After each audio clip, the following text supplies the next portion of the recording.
Ark Royal, a new premium British carrier, has steamed into Tier 5. This ship is famous for launching the antiquated little planes that doomed the mighty Bismarck. Is she worth the steep price tag to bring to your port? Let's find out.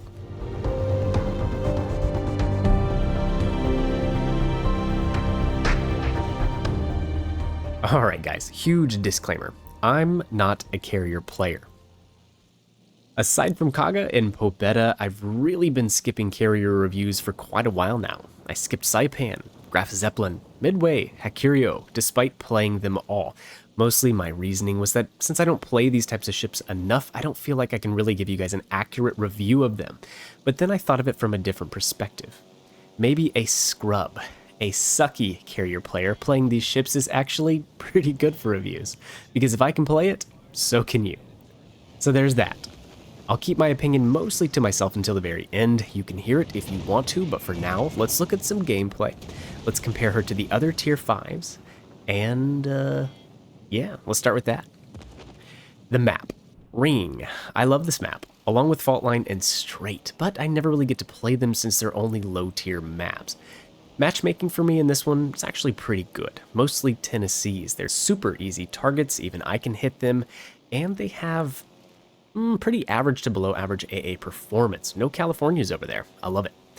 And actually, no destroyers, which kinda sucks because when I'm in a carrier, the whole point of my existence and my gameplay is to make the enemy DD miserable. Or sink them. Either way, I'll be happy either way.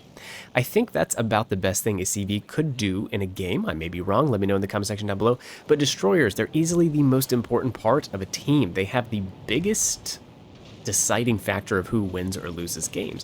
Therefore, I feel like a carrier is the snake to that mongoose. Or the mongoose to that snake, however you want to look at it. Either way, hunting DDs is life, and Ark Royal kinda has a knack for it. The bombs are similar to other British HE bombers and other carriers in the sense that they drop a ton of smaller, little low alpha bombs. They don't have a ton of punching power, but there are a lot of them, and it makes it easy to hit your target. And easy to light fires. It's kind of like carpet bombing, and that's really what it looks like. Just watch some of these drops from the Ark Royal here. It's great for hitting enemy DDs. In fact, it's kind of hard to miss, really. Ark Royal drops even more bombs than, say, the Furious because you have squadrons of 9 and 3 planes attacking at once. The same goes for your torpedoes. You get to strike with 3 aircraft, so you get 3 torpedoes in the water. Before we go any farther, my build, it's pretty basic. Fishy and Iona for inspirations. Runner-ups, Starscream, Yerzy Swirsky, those could be good ones as well. If you're just a free-to-play person, I guess I really don't know. You could just try to buff carrier speed or concealment, I guess. I've sometimes found it hard to find inspirations for carriers, but yeah, let me know in the comment section down below what you guys use for inspos. If you have any good aircraft carrier builds as well, definitely share them. I don't claim to be an expert here, so if you're a carrier main, enlighten us all. Alright, so Ark has more planes, drops more munitions than, say, her tech tree sister, the Furious. What else does she have going for her? Well, she's healthy. Although this should be about the least important statistic to look at for carriers. If you're using your big HP pool in a CV, well then you're playing them worse than I am. How about airplane health? That's something that's pretty useful, right? Well, the health for the aircraft is low. Torp bombers, just over 2,000. Dive bombers, about the same. This puts you pretty low in terms of survivability, and let's take a look at it compared to the other aircraft at the tier. These should be mostly stock numbers, although maybe a couple things snuck by me, and if so, I apologize, but all of these numbers today should be stock. The low HP pool. It's made up for by having a very quick aircraft restoration time. It should be the fastest at the tier, 57 seconds stock. Now don't quote me on this, but this number seems to change on aircraft carriers, and it's changed quite a bit over the months and over the year, and really I haven't seen verbal warnings from Wargaming about this. See, I keep these charts, and I really only log into them and change them when there's a new carrier, a new premium ship to look at, you know, at this tier to review, and a lot of these numbers seem to change. Maybe I mistyped them, maybe I'm losing my mind, maybe I skimmed over the patch notes and skipped the part about carriers since I don't really care. It's possible, but regardless, right now, as of making this video, this ship takes the cake for aircraft restoration. Also, the biggest hangar at Tier 5 with 36 planes. So if you lose more planes to enemy fire, this should be okay. You're going to have plenty to spare. I only pre-dropped in a couple situations when I was getting close to 3 or more ships or something stupid like a California. Otherwise, I was never deplaned a single time. Now, the trade-off of more planes, better restoration time, and lots of munitions flying through the air is low alpha damage of each munition. Max torp damage, 5,300, that's kind of decent. Max damage for a single bomblet, though, 3,750. Again, the 5,300 for torps, I think it's decent because you have 3 in the water on a drop. And for the HE bombs, yes, it's low, but man, you're dropping a lot of bombs. You can count them if you want to. I haven't, but it's a metric crap ton. The results can be pretty good. With good superstructure aiming on BBs, I've seen 10 to 12k on a drop a couple times, plus fires, so not bad at all. I think the potential for damage output on this carrier is quite good, especially in the right hands, not mine. I think we could see big damage numbers. Aircraft speed. Now, this is an important one. Torp bombers are among the fastest at the tier, 163 knots. That ties with the Wesser and is just behind the Serov's 166 knots. The bombers fall behind a little bit. They're still 163. This is going to be third place, but Wesser and Serov have really fast bombers. The German planes do 180 knots stock. There is also something to be said about the maneuverability of planes and aircraft turn rate. How quickly you can turn them in the air to re-engage a target after, say, your first bombing run. And apologies, folks, this is where my limited experience is going to hurt. I'm unsure who's really the best here, but I will say Ark Royal planes feel sluggish. They feel like they have a large turn circle, and it's hard to fight to get them back on target. It's hard to juke and dodge enemy flak bursts as well. I may be wrong here, so please correct me, but really that's what it feels like to me in my aircraft carrier experience. One day when there are training rooms, I can actually take the time and track stats like this, like turn rate on my own. One day.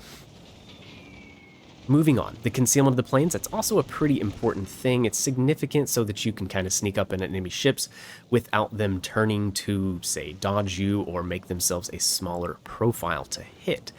9 kilometers. It's a little bit better than most of the planes at the tier that are 10 kilometers. Worth noting, the premium Japanese Zueho, I don't know if that's how you pronounce it or not, that's the best at the tier with 7 kilometers. Alright, let's check in on the game. We're losing. Pretty bad, actually. I'm getting pushed by a Dallas, which sucks. He has some strong AA that's really hurting my squadrons, and he's in gun range of the carrier. I don't have a choice but to try and go after him. I plot a course away from him so that I can make myself a smaller profile. That way he can't rip me apart with AP, and hopefully I can get over here with some torpedoes or some bombers if these don't work and take him out. Now my teammate, the last battleship alive on my team, has been fantastic. He turns to help me with the Dallas, and it really makes all the difference in the world. And here at the end, he also is really, really crucial in getting some of these other ships out of the match. So really, shout out to that guy. His gunnery prowess undoubtedly keeps us afloat, both literally and figuratively. So, thank you, sir. Dallas, we do the old 1-2 trickaroo, and with torps behind him, and then torps to the side, that's really the best way to hit destroyers and mobile ships. So, yes, we get him out of the match. Now, as noted, maybe it's obvious, but I'm really not much of a carrier player. And watching this back now, I see some of my torp drops, and some of my attack runs, and they just don't look well thought out. I could definitely do better.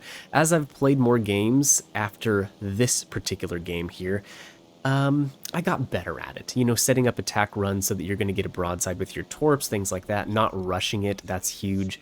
Trying to isolate lone ships, little things like this are going to make all of the difference. The big thing to me here, also at the end, is doing whatever I can to help my teammate. I think he could easily turn and shoot the La Gallinacere and kill him, so I'm going to try to get a fire here and maybe damage this battleship before he gets to my teammate. And wow, that was a bad drop, but still rewarded with 6 hits, 7k damage, and a fire.